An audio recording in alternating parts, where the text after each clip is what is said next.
if two people come together. જો બે લોકો ભેગા થાય તો તે આનંદ વહેંચવા વિશે હોવું જોઈએ, એકબીજામાંથી આનંદ ચૂસવા વિશે નહીં.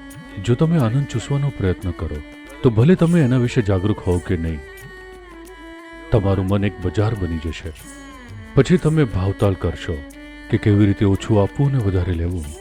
ગુજારો કરવામાં અને જીવન જીવવામાં એક ફરક છે. તમે જીવન માટે ભેગા થાઓ છો, ગુજારો કરવા માટે નહીં.